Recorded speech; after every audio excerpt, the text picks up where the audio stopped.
Assalamualaikum warahmatullahi wabarakatuh. Bismillah, alhamdulillah, wassalatu wassalamu ala rasulillah wa ala alihi wa sahbihi wa man wala. Subhanaka la ilma lana illa ma 'allamtana innaka antal alimul hakim. Wala hawla wala quwwata illa billahil aliyyil azim. Allahumma iftah lana hikmatak wanshur alaina rahmataka min khazaini rahmatika ya arhamar rahimin. Alhamdulillah, puji syukur kita panjatkan kehadirat Allah subhanahu wa ta'ala. Di pagi hari ini kita masih diberikan nikmat bisa melaksanakan sholat subuh berjamaah. Insyaallah mudah-mudahan amal ibadah kita diterima. Dan pagi ini insyaallah kita akan melanjutkan kembali kajian Al-Quran, masih surah An-Nisa ayat berapa nih?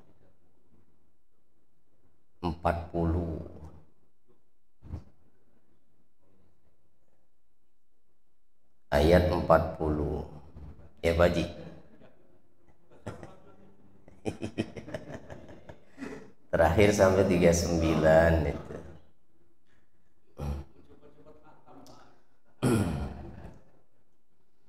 Kita baca dulu ya. An-Nisa mulai ayat 40. A'udzu billahi minasy syaithanir rajim.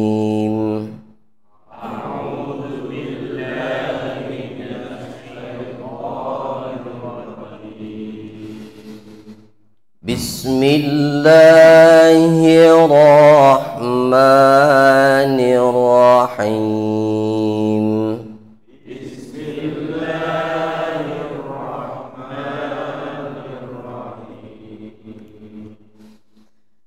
Innallaha la yadhlimu mithqala dzarrah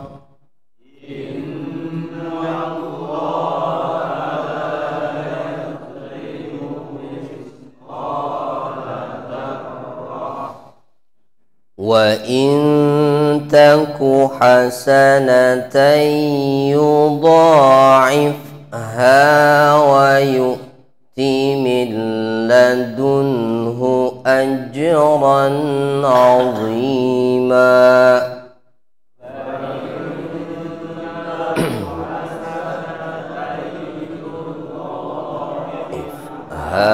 Wa yu'ti min ladunhu ajran 'azima. Fakaifa idza ji'na min kulli ummatin bi syahidin wa ji'na bik ji'na min kulli ummatin bi syahidin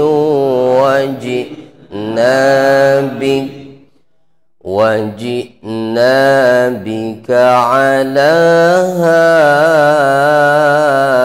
haula'i syahida.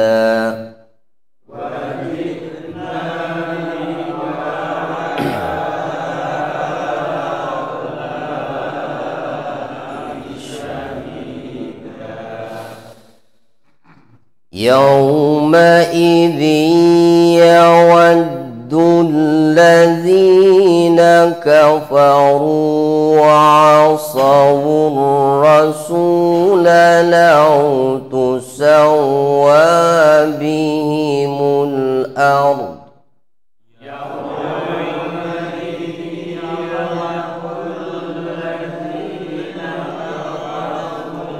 وعصوا الرسول لو تسوى بهم الأرض ولا يكتمون الله حديثا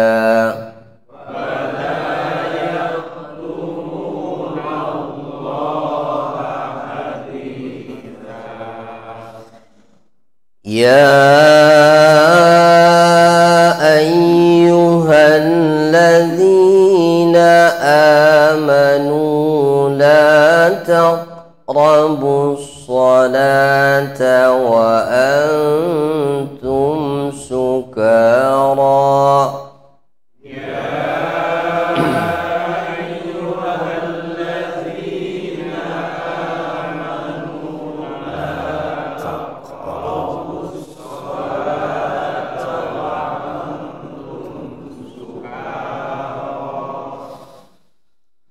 وأنتم سكارى حتى تعلموا ما تقولون ولا جنبا إلا عابري سبيل حتى تغتسلوا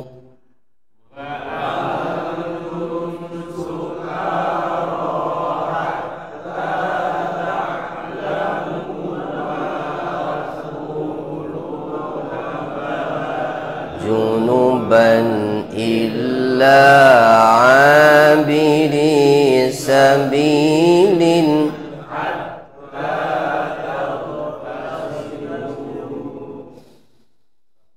وإن كنتم مرضى أو على سفر أو جاء أحد منكم من الغائط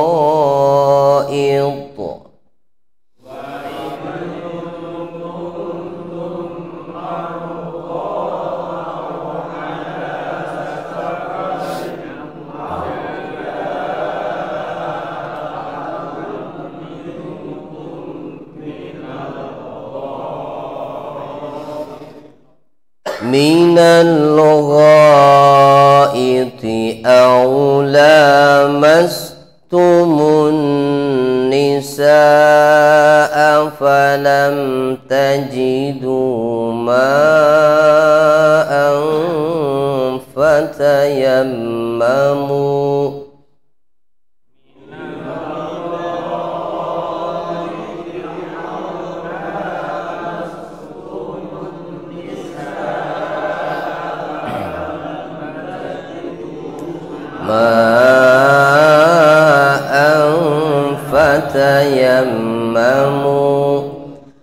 فتيمموا صعيدا طيبا فامسحوا بوجوهكم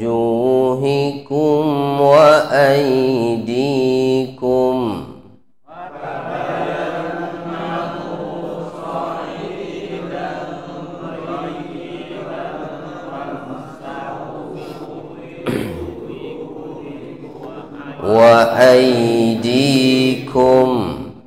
إن الله كان عفوا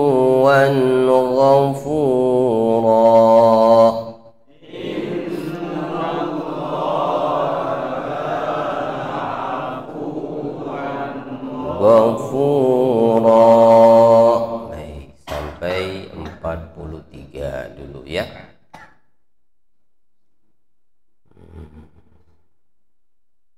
Pembahasan utamanya sebentar.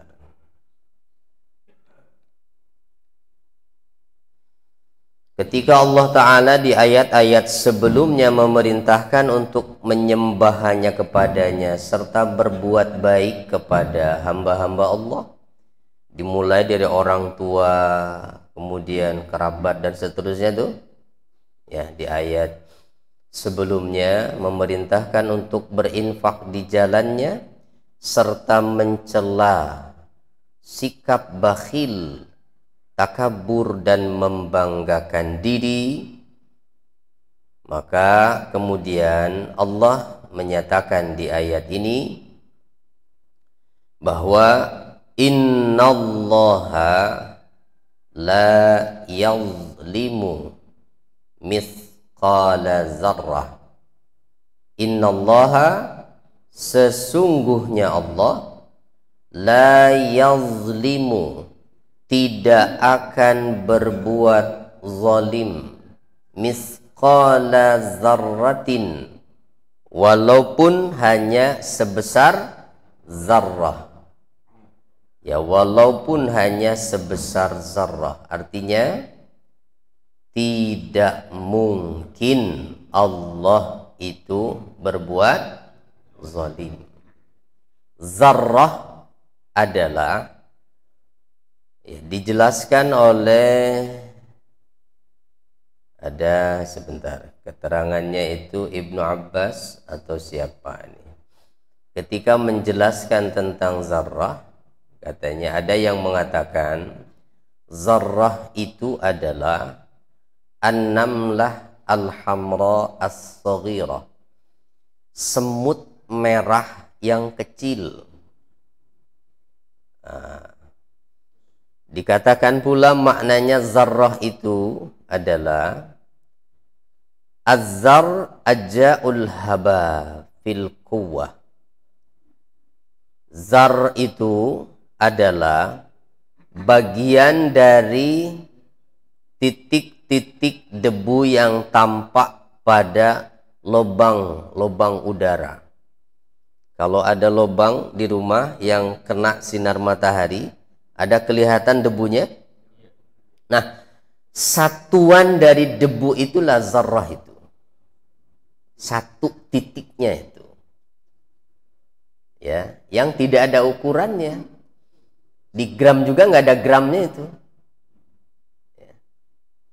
Itulah zarrah, ya. Itu makna dari zarrah. Jadi maknanya la yabkhas wa la yunqisu ahadan min sawabi amalih. Allah tidak akan mengurangi pada seorang pun di antara hambanya akan pahala amalnya. Tidak ada satu kebaikan sekecil apapun yang tidak akan dibalas oleh Allah. Dan tidak ada satu keburukan pun yang terlewatkan yang juga tidak mendapat balasan. Nah, itu maknanya. Tidak zalim itu seperti itu. Ya. Allah tidak zalim sedikit pun. Ya. Jadi ini mendorong kepada kita untuk semangat berbuat kebaikan. Itu jangan jangan takut dan khawatir bahwa kebaikannya nanti akan hilang. Tidak. Ya. Atau ada kebaikan yang tidak terbalaskan, atau ada keburukan yang kita tidak melakukan tapi ada catatannya. Nah, yang ada bukan seperti itu, Pak.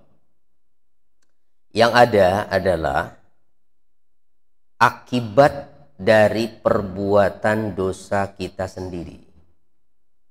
Bagaimana gambarannya? Nah, satu ketika Rasul Shallallahu Alaihi Wasallam ketika berada di satu majelis, ada orang yang duduk di majelisnya Nabi, dan ketika selesai majelis itu orang itu berdiri dan langsung pergi.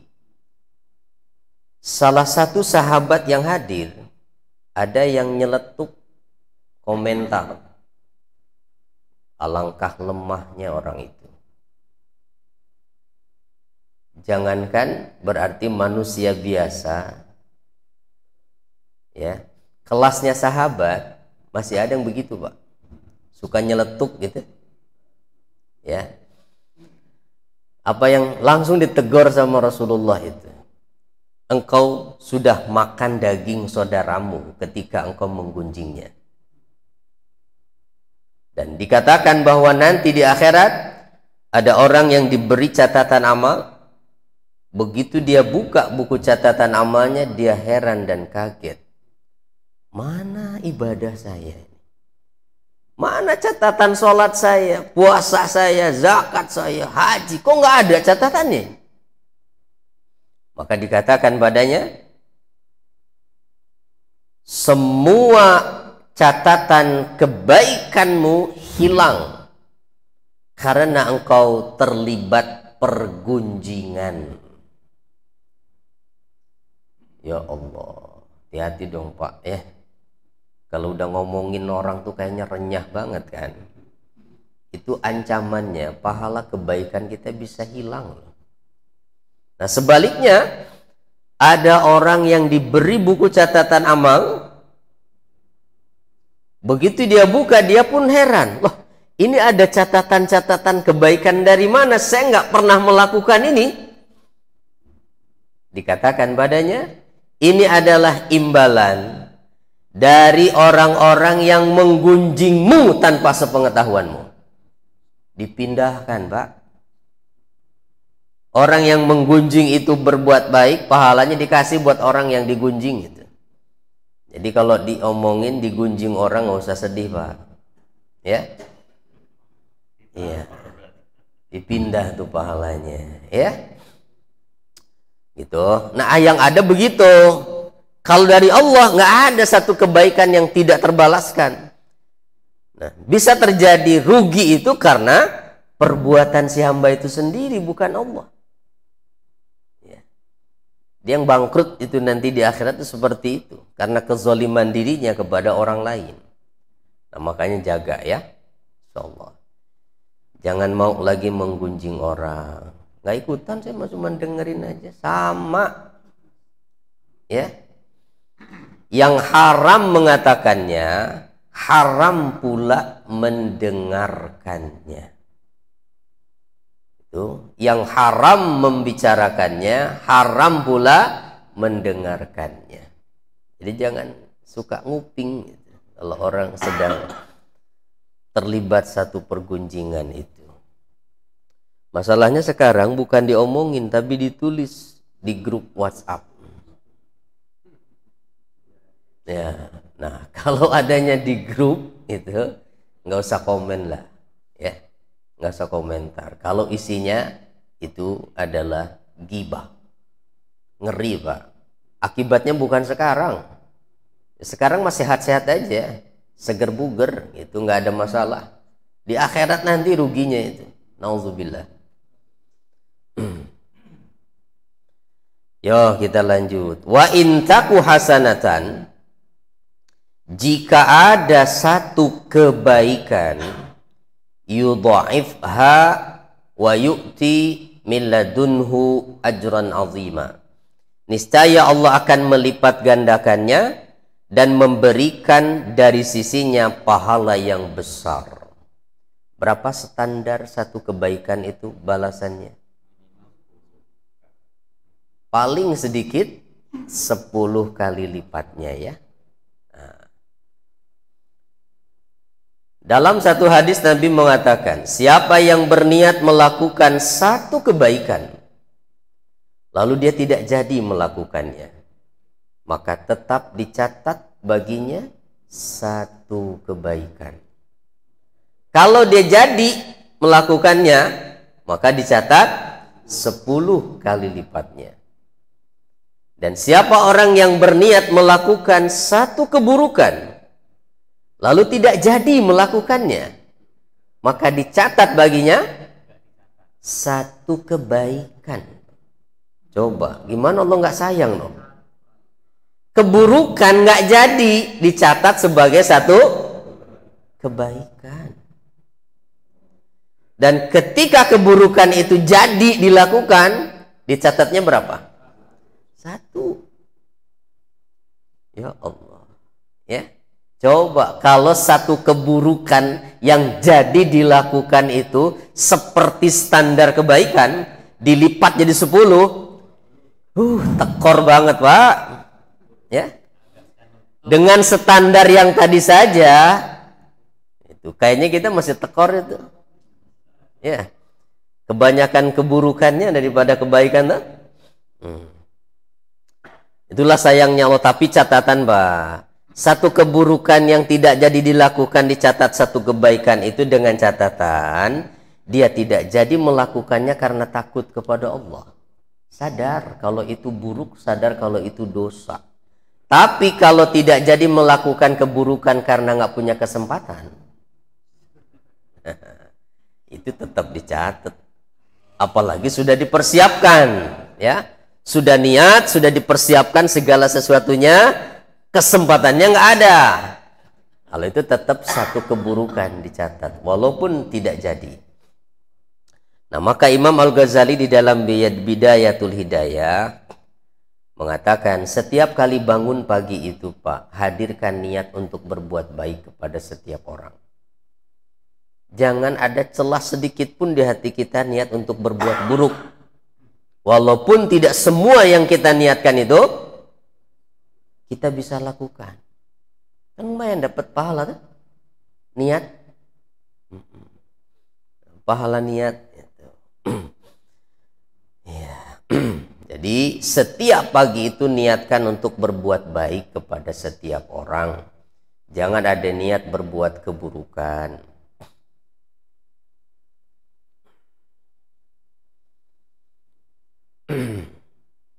Nah, malah ada satu keterangan begini dalam hadis Nabi bahwa innallaha la yazlimul mu'mina hasanatan. Sungguhnya Allah tidak akan berbuat zalim kepada seorang mukmin terhadap satu kebaikan pun. Yusabu 'alaiha rizqa fid dunya wa yujza biha fil akhirah. Allah akan balas kebaikannya itu dengan rizki di dunia dan juga balasan di akhirat nanti secara penuh. Wa ammal kafir, adapun orang yang kafir, fayuta'imu bihasanatihi fid dunya, maka Allah akan berikan kesenangan karena sebab kebaikan-kebaikan dia di dunia saja. Hatta idza afdha ila al-akhirah lam yakun lahu hasanatun yu'ta biha khairan. Sehingga ketika sampai di akhirat nanti tidak ada satu kebaikan pun yang diberikan kepadanya. Nah, gitu kalau orang yang tidak beriman berbuat baik, balasannya hanya di dunia saja, diberi kesenangan hidup di dunia karena sebab kebaikannya, tapi di akhirat tidak, karena syarat untuk mendapatkan nikmat Allah itu hanya dua: amanu wa amilus shalihat, beriman dan beramal soleh. Beriman tidak ada amal solehnya, no, ya. Beramal soleh tapi tidak ada imannya juga tidak, harus dua itu, ya. Iman, amal soleh. Amal soleh itu bukti seseorang membuktikan bahwa dia benar-benar beriman. Hai. Nah, malah ada begini keterangan nanti nih. Bagaimana Allah itu tidak sayang dan tidak zalim kepada hambanya. Dalam keterangan hadis dari Abu Sa'id Al-Khudri radhiyallahu anhu, Rasulullah itu menyatakan nanti di akhirat, Pak, apabila orang-orang mukmin telah selamat dari neraka karena keimanannya, katanya, maka tidak ada perdebatan yang lebih sengit seperti halnya di dunia melebihi perdebatan orang mukmin terhadap Tuhannya terkait saudaranya yang dimasukkan ke neraka. Jadi ada sama-sama muslim dulu ibadah bareng tapi kok di akhiratnya masuk neraka. Maka yaquluna, mereka yang mukmin ini mengatakan di hadapan Allah, Rabbana ikhwanana kanu yusalluna ma'ana wa yasumuna ma'ana wa yahujjuna ma'ana fa adkhaltahumun nar. Ya Rabb, saudara kami itu sholat bersama kami. Mereka juga puasa haji bersama kami. Tapi engkau masukkan ke neraka. Maka Allah nyatakan, izhabu fa akhriju man araftum minhum.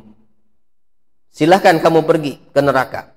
Cari orang itu, keluarkan yang siapa yang kalian kenal di antara mereka.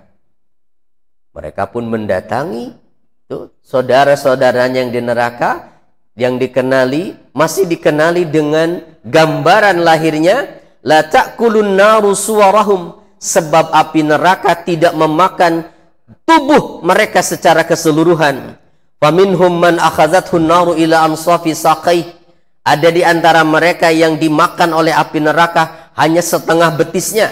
Wa minhum man akhadzathu ila ka'bai, ada yang hanya sampai mata kakinya.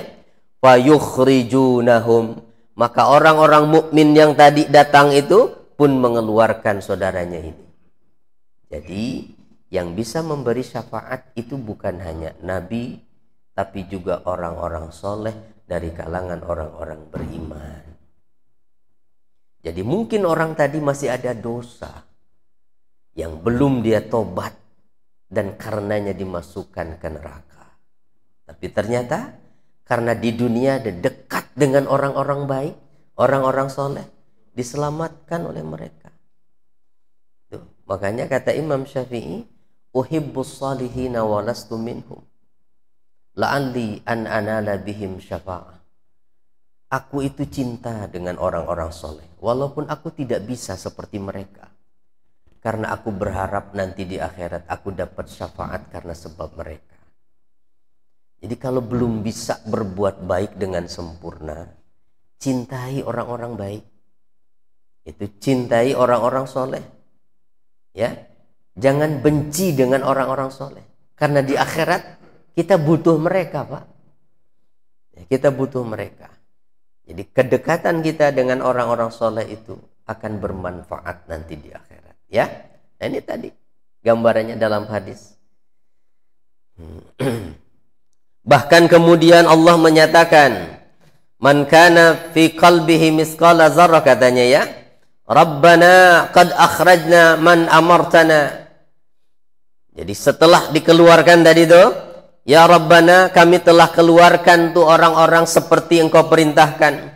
Lalu Allah menyatakan, akhriju man kana fi qalbihi waznu dinarin minal iman, thumma man kana fi qalbihi waznu nisfi dinar, hatta yaqula man kana fi qalbihi misqala zarrah. Kalau begitu, keluarkan pula orang-orang yang di hatinya masih ada iman, walaupun hanya sebesar 1 dinar. Keluarkan pula orang yang di hatinya masih ada iman, walaupun hanya setengah dinar. Sampai yang terakhir kata Allah, keluarkan orang-orang dari neraka itu yang di hatinya masih ada iman sekecil apapun imannya. Nah, itu Pak. Jadi jangan sampai hilang keimanan kita ini ya. Modal keselamatan kita itu adalah iman kita. Iman kita itu jangan sampai kita lepas iman itu. Nah, yang bisa menjaga keimanan itu ya ibadah. Pokok dalam Islam yang bisa meneguhkan iman itu ya sholat. Karena kata Nabi yang membedakan mukmin dengan kafir itu adalah sholat. Jadi tolong jangan ditinggal itu sholat. Ya, jangan pernah ditinggal sholat. Kalau memang kita ingin selamat nanti di akhirat ya. Karena manusia itu kata Imam Al-Ghazali ada 3 macam Pak. Ada orang yang selamat, ada orang yang beruntung, ada orang yang rugi. Mau yang mana? Selamat, beruntung, rugi. Pilih mana Pak? Hah? Ayo. Ada yang selamat, ada yang beruntung, ada yang rugi. Selamat. Oke, kita jelaskan. Orang yang selamat adalah orang yang hanya membatasi diri waktu di dunianya dengan mengerjakan yang wajib-wajib saja. Dan dia juga meninggalkan maksiat, nggak pernah berbuat dosa. Yang haram ditinggalkan. Tapi ibadahnya hanya yang wajib saja. Sholat yang wajib aja, selesai pulang. Gitu. Ya. Tahajud nggak pernah, duha nggak pernah, hanya yang wajib-wajib saja. Puasa hanya Ramadan saja. Gitu. Nah itu yang selamat. Jadi maksudnya selamat gimana? Insya Allah dia nggak masuk neraka. Masuk surga, cuma surganya itu kelas mana? Nah, dia nggak tahu. Tapi pokoknya selamat udah. Mau yang itu?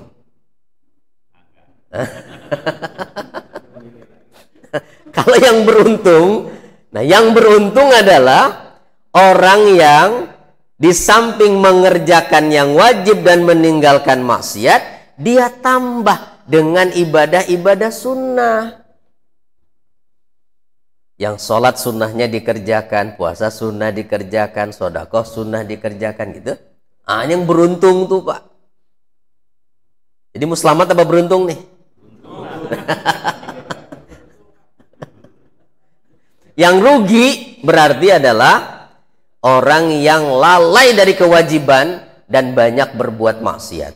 Nah, itulah orang yang rugi. Jadi kalau di dalam gambaran dalam bisnis, yang selamat itu yang balik modal, Pak.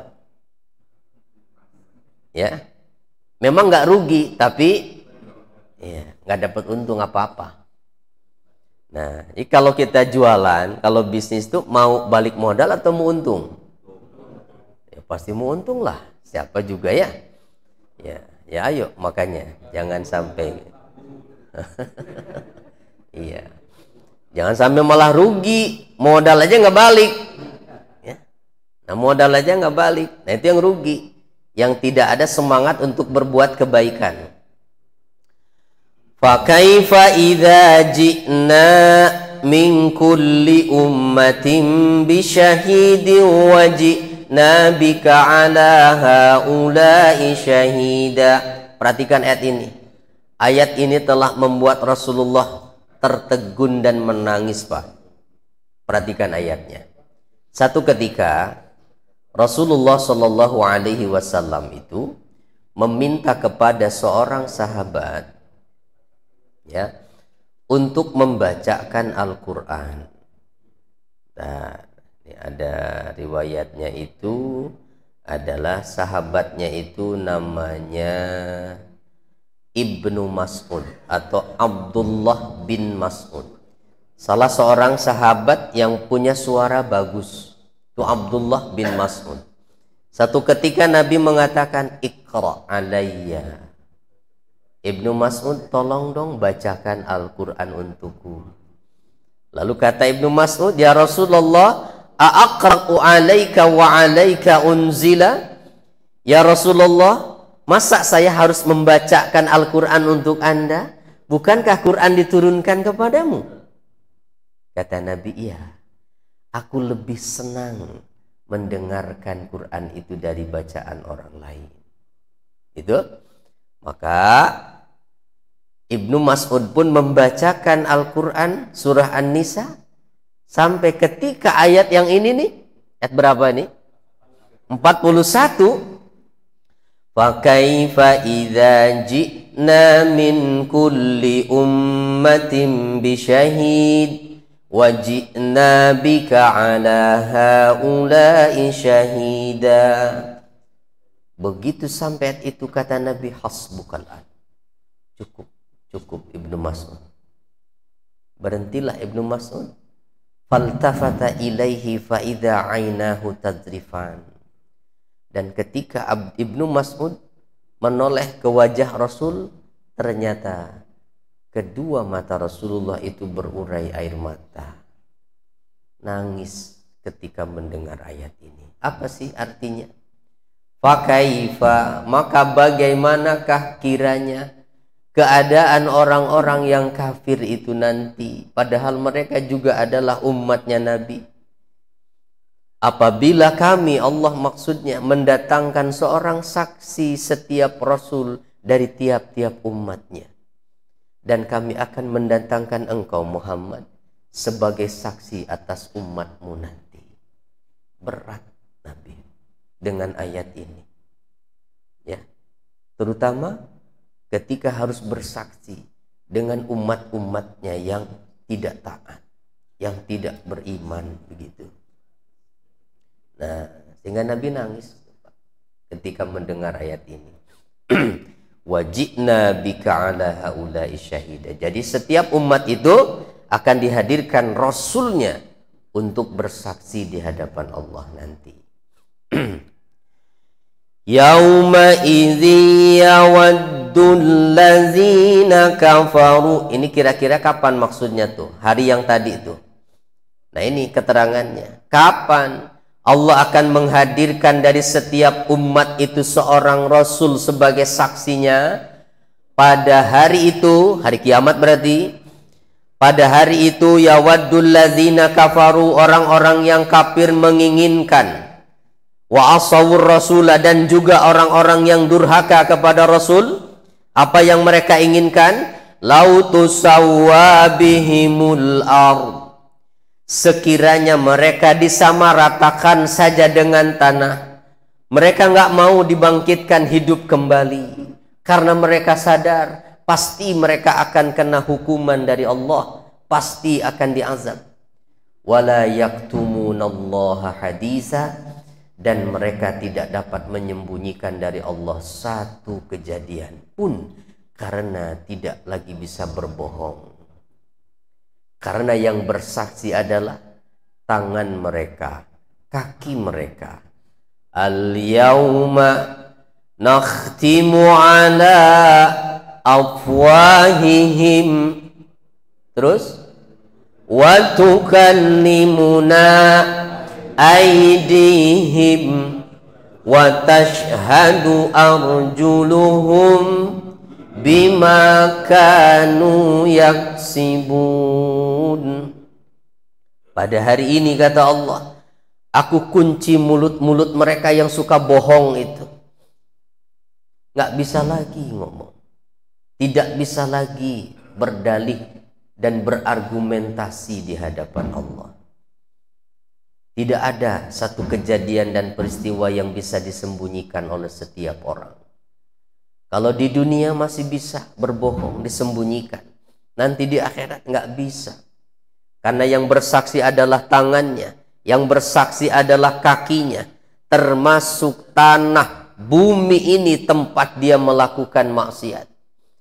Yauma idzin tuhaddisu akhbaraha bi anna rabbaka awhalaha. Surat apa itu? Az-Zalzalah ya. Pada hari itu bumi akan menyampaikan kabar beritanya. Yang Nabi sendiri yang menafsirkan ayat itu. Kalian tahu apakah kabar berita bumi itu? Nah, kata Nabi, bumi nanti akan bicara di hadapan Allah. Ya Rabbana, ya Tuhan kami, si fulan ini pada hari ini, jam sekian, di atasku dia berbuat begini, begini, begini. Ngomong Pak bumi. Bukan hanya tangan, bukan hanya kaki, tapi tempat di mana kita berbuat maksiat ataupun ibadah akan bersaksi nanti di hadapan Allah. Ya, makanya dianjurkan kalau sholat sunnah itu perbanyak tempat mengerjakannya. Itu supaya banyak tempat yang akan menjadi saksi nanti, ya, pindah tempatnya itu. Kecuali kalau satu paket tarawih misalnya, ya nggak usah pindah-pindah, ribet itu, ya. Tiap ganti itu mau takbir lagi pindah. Ya, kalau mau pindah besoknya, jangan mengkapling satu tempat di masjid, gitu. Sudah ditandain pakai sajadah. Nah, ini tempat saya nih.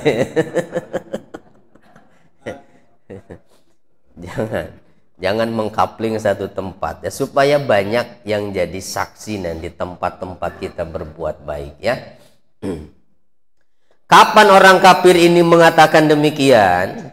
Pada saat semua dikumpulkan dan dibangkitkan kembali, termasuk binatang, Pak. Jadi binatang itu nanti juga akan dihisab. Kalau ada binatang yang pernah menanduk binatang lain sampai mati, dibalas nanti di akhirat.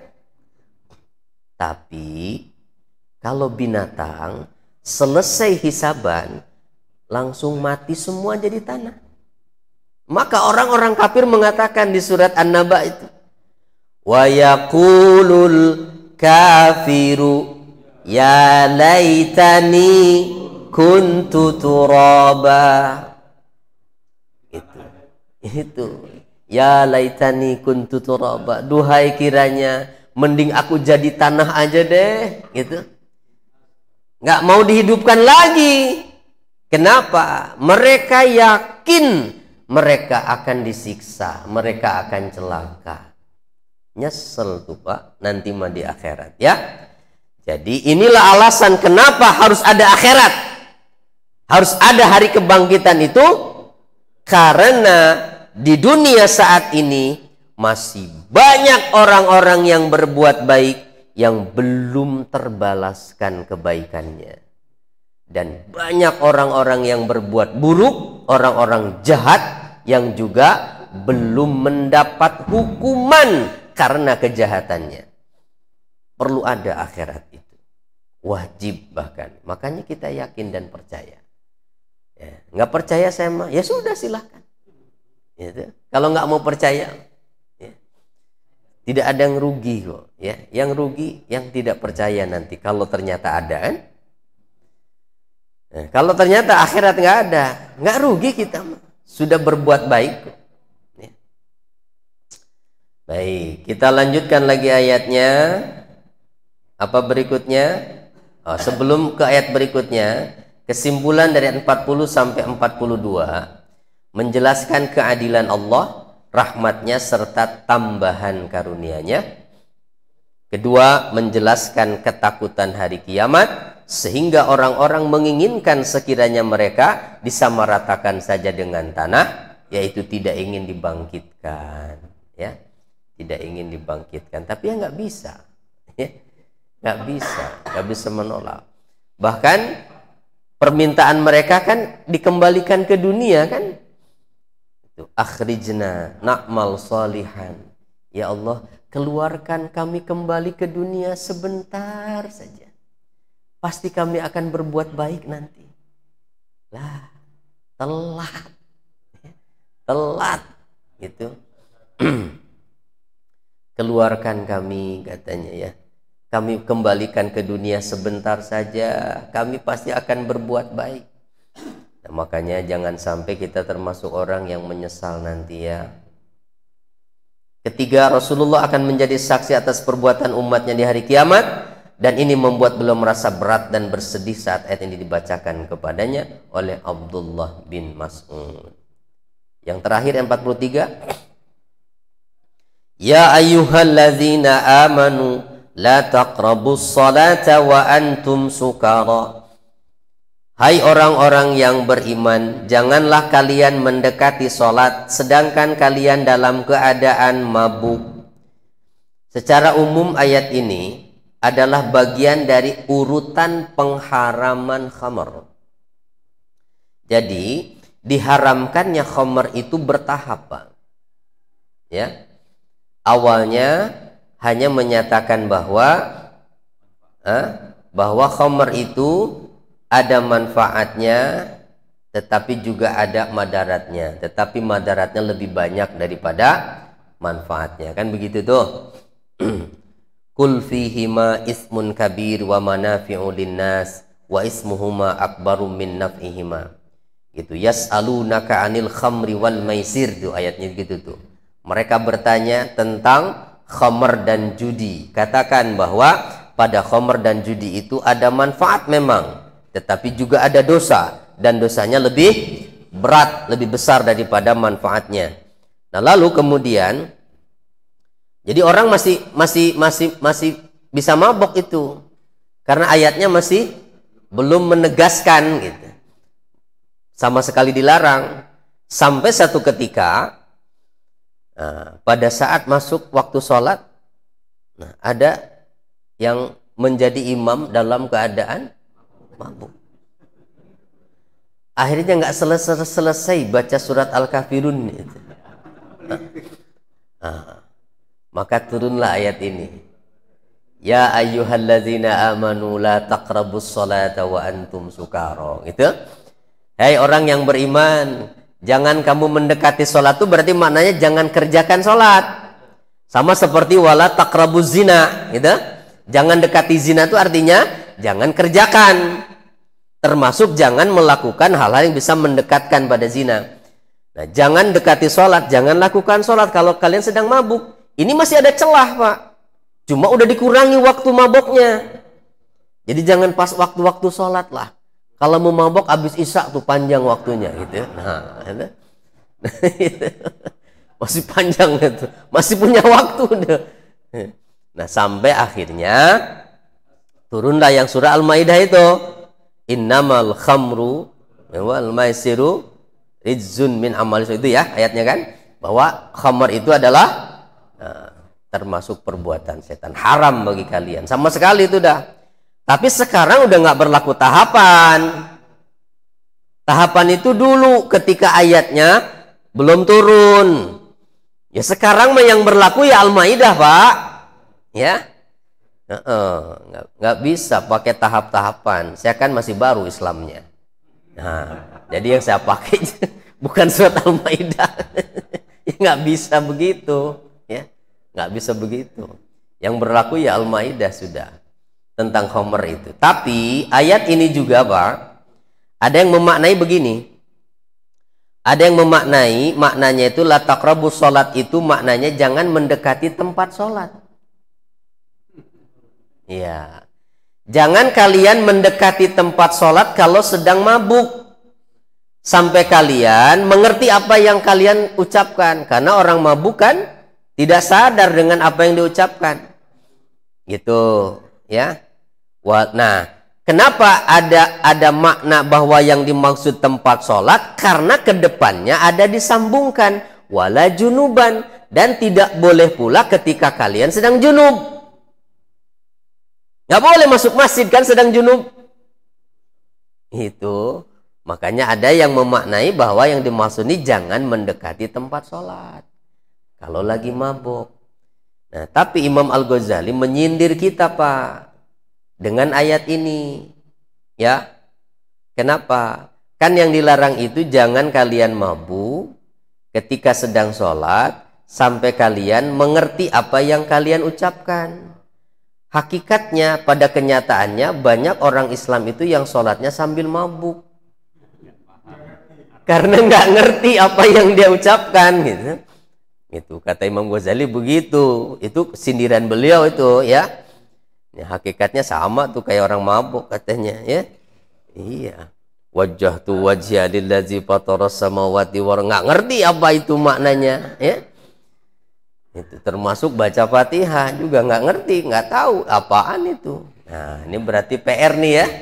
Jangan sampai kita termasuk mabok itu. Sholatnya. Nah, harus paham berarti bacaan sholat itu, dipelajarilah. Karena banyak doa loh Pak dalam sholat itu ya. Karena sholat kan munajat pada Allah. Apalagi pas duduk antara dua sujud itu banyak banget yang diminta itu kan. Rabbighfirli warhamni wajburni warzuqni, itu minta rezeki juga di situ ada tuh, minta disehatkan badan ada juga di situ ya. Makanya pahami itu Pak ya, PR tuh sampai kalian mengerti bacaan apa yang kalian ucapkan. Lalu lanjutannya apa? Wala junuban, ini terkait dengan tempat sholat. Dan juga tidak boleh kalian mendekati masjid tempat sholat ketika kalian sedang junub. Junub itu apa? Orang yang terkena janabah. Janabah itu yang menghalangi seseorang dari mengerjakan sholat karena dia melakukan jima, berhubungan suami istri, baik keluar air mani ataupun tidak. Atau keluar air mani, apakah karena sebab jima atau bukan karena sebab jima. Nah itu junub, ya, janabah. Orangnya disebut junub. Gitu. Berhubungan suami istri, tapi nggak keluar air mani, tetap aja junub. Itu walaupun nggak keluar, ya. Karena batasnya itu adalah ketika kepalanya udah nggak ada. Nah, itu ya. Nah, kepala. Jadi kalau sudah nggak ada, itu udah wajib mandi, Pak, ya. Nah, kecuali baru depan pintu, gitu ya. Nah, keburu ada tamu. Nggak jadi kalau itu makan berarti. Nah, itu junub tuh. Atau karena mimpi misalnya. Hati-hati tuh kalau nanti Ramadan 10 malam terakhir i'tikaf di masjid, tiba-tiba mimpi sampai keluar air mani. Junub kan? Gimana dong? Ya buru-buru keluar. Tanggung gitu. Tanggung, dingin mau keluar ya. Jangan. Udah haram berada di masjidnya itu berarti kan. Itu kalau junub. Illa abiri sabil, kecuali hanya sekedar berlalu, lewat saja nggak apa-apa. Sedang junub atau sedang haid boleh lewat. Lewat tuh gimana? Masuk dari pintu yang satu, keluar dari pintu lain.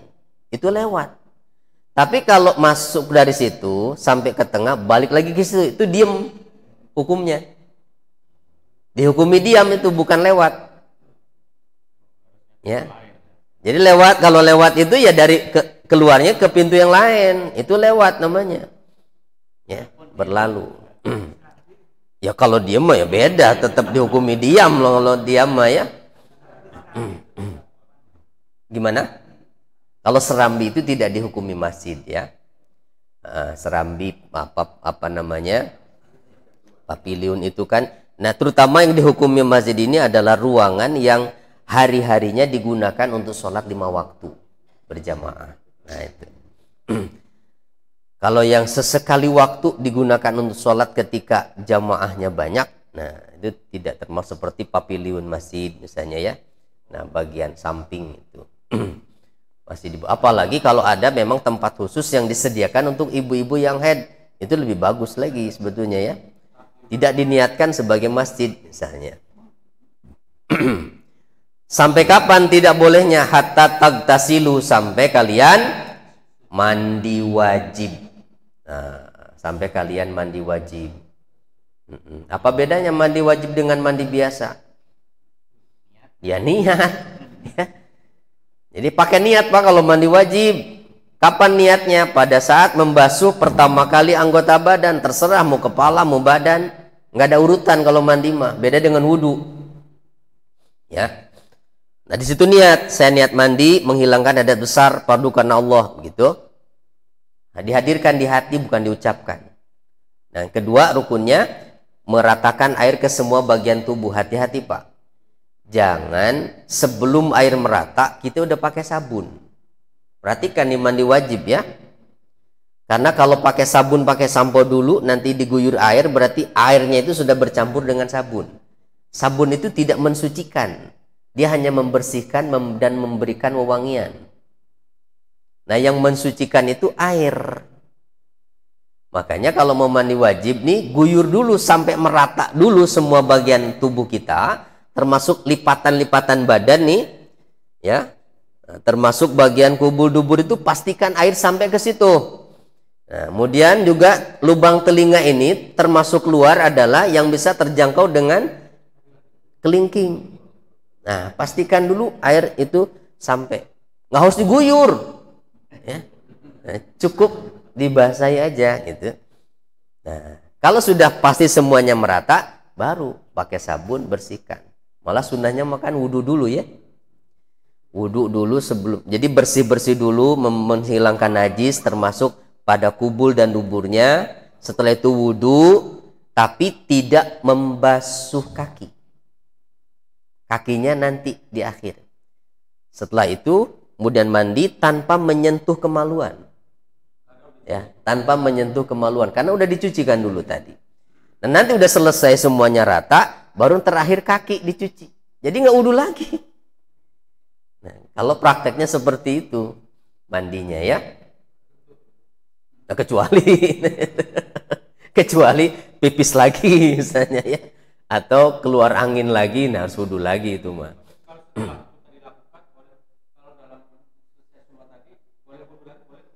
Ya boleh, nggak ada masalah. Kalau ragu mah ya.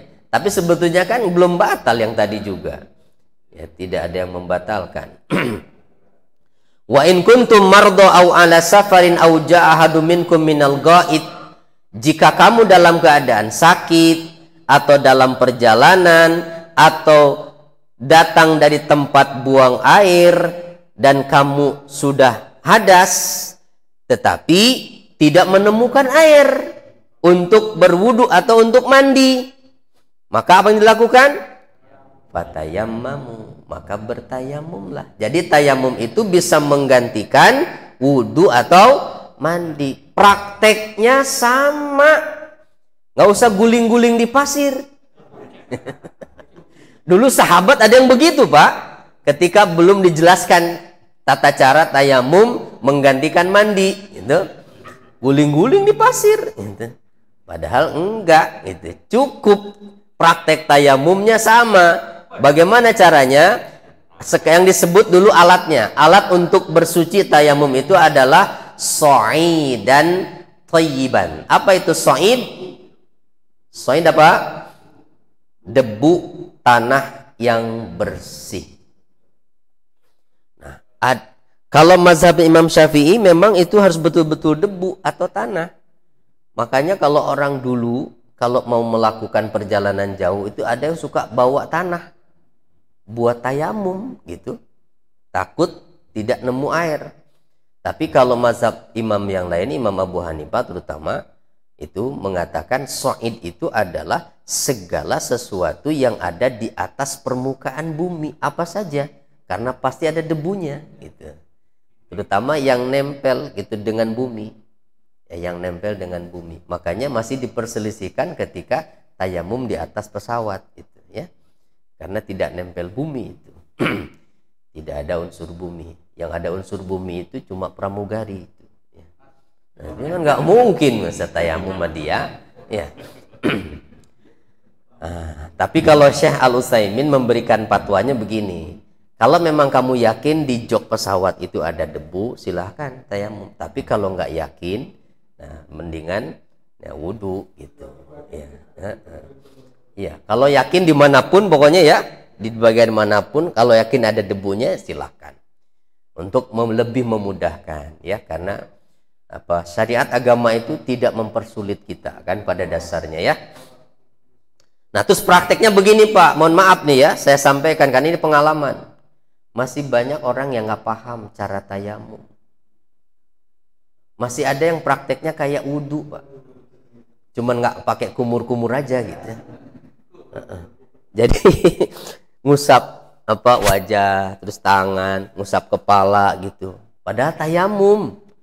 Nah, lihat tayamum itu seperti apa caranya. Famsahu biwujuhikum wa aidikum. Cuman dua anggotanya. Usaplah wajah dan tangan kalian. Udah selesai.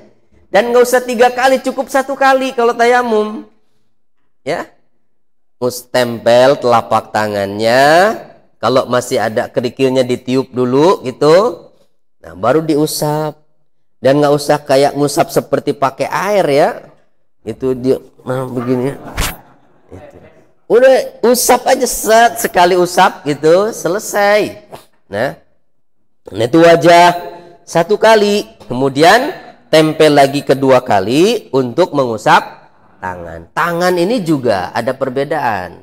Kalau Imam Syafi'i batasnya itu sama seperti wudhu sampai siku. Maka tangan yang kanan diusap dengan menggunakan telapak tangan yang kiri. Perhatikan, Pak, caranya bagaimana? Bagi 2 nih telapak. Bagian perut jari ini untuk mengusap bagian punggung tangan kita yang kanan. Ya, nih dari sini. Dari sini ujung tarik sampai ke siku sini. Yang ini kan belum kepake nih. Yang perut sebelah sini. Nah, ini digunakan untuk mengusap sini. Nah, itu jurusnya, Pak. Jurus tayamum begitu. Nah, jadi nggak usah diusap-usap kayak pakai air. Gitu. Malah ada yang lebih simpel lagi. Mazhab Imam Malik mengatakan batas tangan cuma sampai pergelangan aja. Berarti tempel, usap, selesai udah. Dan itu udah sah kita sholat. Udah suci dari hadas, kecil atau besar. Cuma kalau nggak terbiasa kita mempraktekkan begitu tuh kayaknya karena nggak terbiasa. Padahal itu rukhsah, ya. Padahal itu rukhsah. Allah itu senang kalau rukhsahnya dikerjakan, ya, diambil rukhsahnya.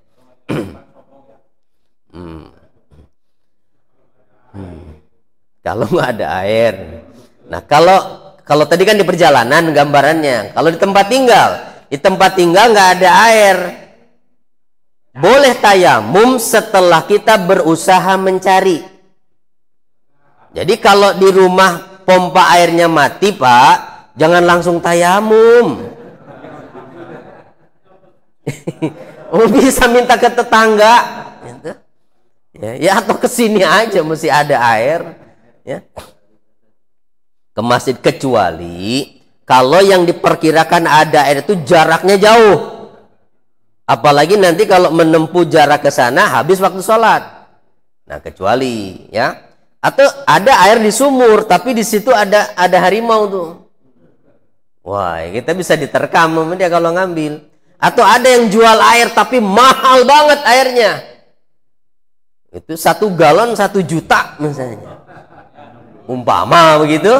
Wah, lu ya susah nggak kebeli. Nah, atau ada air tapi kalau dipakai buat wudhu nanti nggak ada buat minum. Nah, itu alasan-alasan di mana kita dibolehkan tayamum itu seperti itu, gitu. Nah, termasuk kondisi sakit, ya. Kondisi sakit, ini tadi yang belum disebut ya. Jadi sakit yang sekiranya apabila menggunakan air akan bertambah madarat sakitnya, maka boleh bertayamum. Itu boleh bertayamum. Malah kalau yang sakit, Pak, kalau kondisi sudah sangat parah sakitnya, umpama ya kondisinya juga lemah, gitu. Disuruh wudhu juga susah. Ya, diwuduin apalagi tayamum. Nah, kondisi tapi masih sadar. Nah, maka kalau kondisi seperti itu, syarat sholat itu bisa gugur sebagiannya, termasuk wudhu atau tayamum itu. Sholat aja yang penting. Setiap waktu sholat bimbing untuk sholat, gitu. Ya, nah ini makanya perlu paham itu yang merawatnya kan. Jangan sampai gara-gara kondisi begitu dibiarin dia nggak sholat. Malah kadang-kadang masih bisa wudhu, masih bisa ini pun, cuman gara-gara banyak jarum misalnya infusan, lalu jadi nggak sholat. Nah, karena sholat mah nggak ada rukhsah, Pak. Ya.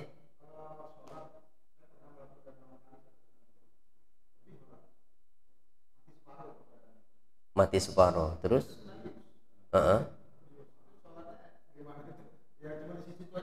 Oh iya. Jadi sesuai dengan keadaan yang memungkinkan kita aja. Jadi kalau memungkinkan, kalau di tempat tidur itu dalam kondisi terlentang, wajah kita menghadap kiblat. Berarti posisi tempat tidurnya diarahkan ke arah kiblat. Wajah kita menghadap kiblat. Tapi kalau tidak memungkinkan, ya kemana aja. Kan itu namanya darurah, ya. Ad-darurah tubihul mahzurat. Keadaan darurat itu membolehkan sesuatu yang tadinya dilarang, gitu, dan meringankan hukumnya. Baik, innallaha kana afuwan ghafura. Kesimpulan ayatnya menjelaskan adanya nasa atau penghapusan hukum syariat dalam Quran dan Sunnah. Yang tadi nih, ini ayat kan sudah dihapus ketentuannya. Mabuk kan seakan-akan kalau di luar sholat mah boleh mabuk ya. Yang nggak boleh mabuk itu kalau mau sholat, ya kan? Sepintas ayatnya kan begitu. Nah, tapi hukumnya ini udah nggak berlaku, Pak. Ya, jangan dipakai dalil ini. Nggak boleh mabuk tuh kalau mau sholat. Nih ayatnya.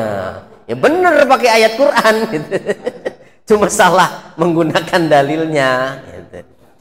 Nah, jadi ada yang menghapus ayat ini, yaitu surat Al-Maidah. Ya. Kedua, haramnya orang junub, bukan junub, diam di dalam masjid kecuali sekedar berlalu atau lewat.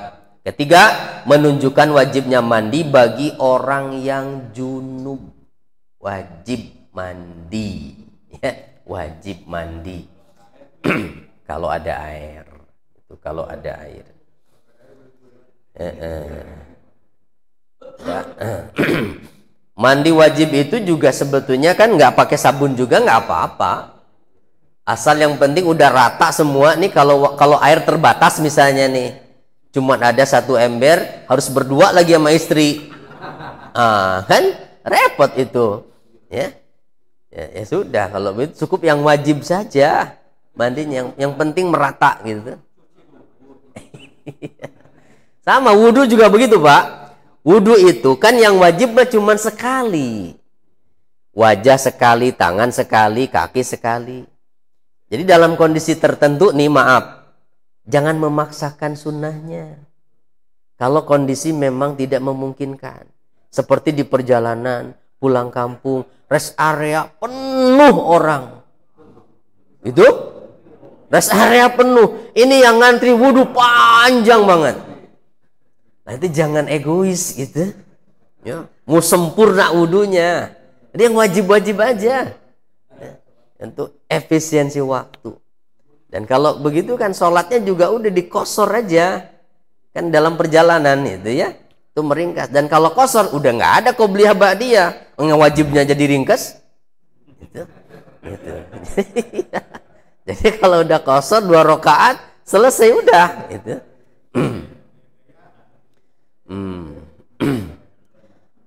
Cuma ya kadang-kadang karena kita nggak terbiasa kadang-kadang ya di perjalanan itu pengennya sempurna aja gitu. Padahal Nabi itu setiap kali melakukan perjalanan selalu kosor. Ya selalu kosor. Kemudian yang ketiga menunjukkan wajibnya mandi tadi sudah. Jadi cuma ada 3 ya. Kira-kira cukup jelas, Pak? Mudah-mudahan ya, insya Allah.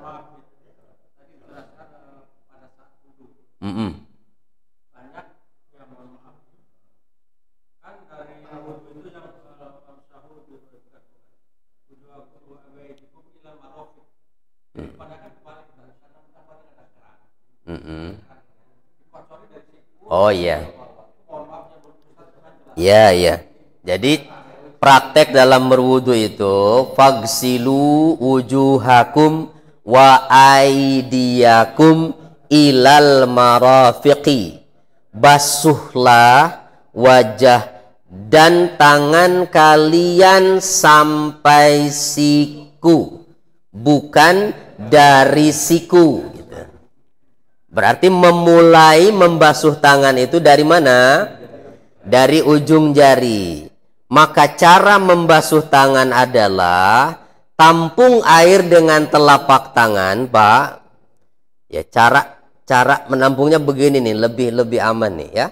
Jadi yang telapak tangan kanan kita di atas telapak tangan yang kiri agak lebar dikit gitu. Nah, ini lebih enak nih. Kalau kita membasuh wajah itu lebih merata nanti. Tampung, kalau mau wajah nanti dialirkan dulu airnya. Karena membasuh bukan mengusap. Jadi syarat membasuh itu ada air yang mengalir di bagian wajah. Makanya jangan ditabokin wajahnya. Plok, gitu. Tapi ini airnya biarkan mengalir simpan di sini sambil kita niat. Nah, lalu tangan sama juga, tampung dulu dengan telapak tangan. Nah, nanti yang tangan kanan itu diratakan oleh telapak tangan kiri. Cara membasuhnya begitu. Jadi keran tuh nggak harus dibuka lebar-lebar. Cukup asal ada yang keluar aja udah bisa wudhu. Hemat, Pak. Kalau dibuka begitu malah basah kemana-mana. Ya, iya. Jadi sebetulnya syariat itu yang mengajarkan begitu. Yang penting bisa ditampung dengan telapak nih, alirkan. Itu. Jadi bukan ditaruh di keran tangannya ya. Nah, gitu. Apalagi kalau kaki ditendangin itu. Nah. Airnya yang keluar dari keran itu ditendangin sama kakinya. Bukan begitu. Tetap diratakan dengan tangan itu ya. Caranya gimana? Jarinya itu mulai dari mana? Sela-sela jarinya itu dimulai dari jari kelingking, terus ke ibu jari kaki kiri, terakhir kelingking. Itu urutannya. Sama seperti sunnah motong kuku begitu, Pak. Nah, kalau tangan, nih, ini motong kukunya ya. Tangan itu motong kukunya pertama telunjuk. Terus geser sampai kelingking. Nanti pindah kelingking kiri. Terus sampai ibu jari tangan kiri. Terakhir ibu jari tangan kanan. Sunnahnya begitu. Ya nggak begitu juga sah-sah saja, nggak ada masalah. Yang penting mah dipotong, ya.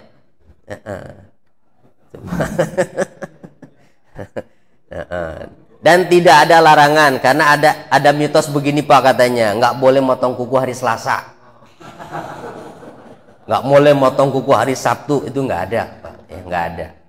Memang kalau Nabi biasanya motong kuku itu hari Jumat, mau Jumatan, itu pas kan ya, jadi bersih semuanya. Setiap mau Jumatan lah paling enggak. Ada lagi? Cukup ya? Kita tutup dengan kafaratul majlis. Subhanakallahumma wa bihamdika asyhadu an la ilaha illa anta astaghfiruka wa atubu ilaik. Mohon maaf ada hal yang kurang berkenan. Assalamualaikum warahmatullahi wabarakatuh.